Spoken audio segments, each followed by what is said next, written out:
Cyber fraud की घटनाओं को देखते हुए जिस तरीके से अगर कोई साइबर ठग किसी दुकानदार के यहाँ पेमेंट कर देता है और खामियाजा उस दुकानदार को भुगतना पड़ता है कि उसका अकाउंट फ्रीज कर दिया जाता है, यानी अकाउंट को बंद कर दिया जाता है और जो उसमें पैसे जमा होते हैं उसको ना निकालने दिया जाता है, ना किसी तरीके का और ट्रांजैक्शन लेन देन करने की अनुमति मिलती है।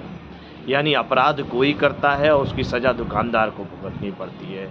सरकार साइबर ठग को रोकने में या पकड़ने में नाकाम रहती है और सज़ा भुगतता है दुकानदार। इस बात को देखते हुए लगातार जब ये घटनाएं बढ़ती गईं राजधानी भोपाल में, इंदौर में और अन्य शहरों में, तो मध्य प्रदेश की आर्थिक राजधानी जिसको मिनी बॉम्बे कहा जाता है, वहाँ कपड़ा व्यवसायियों ने यह निर्णय लिया। लगभग 650 दुकानों ने बोर्ड लगा दिए हैं कि यूपीआई से डिजिटल पेमेंट अब नहीं लिया जाएगा, केवल कैश से लेन देन और एटीएम कार्ड या डेबिट कार्ड से या क्रेडिट कार्ड से ही पेमेंट का स्वीकार किया जाएगा।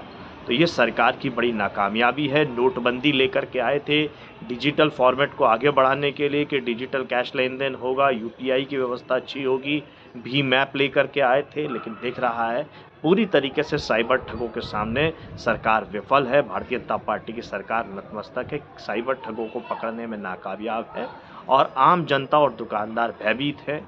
लोग अब डिजिटल फॉर्मेट में पैसों का लेन देन करने में डर रहे हैं, घबरा रहे हैं और सरकार भी सबकी मोबाइल पर रिंगटोन बजा रही है, लेकिन इस व्यवस्था को सुधारने में नाकामयाब साबित हो रही है।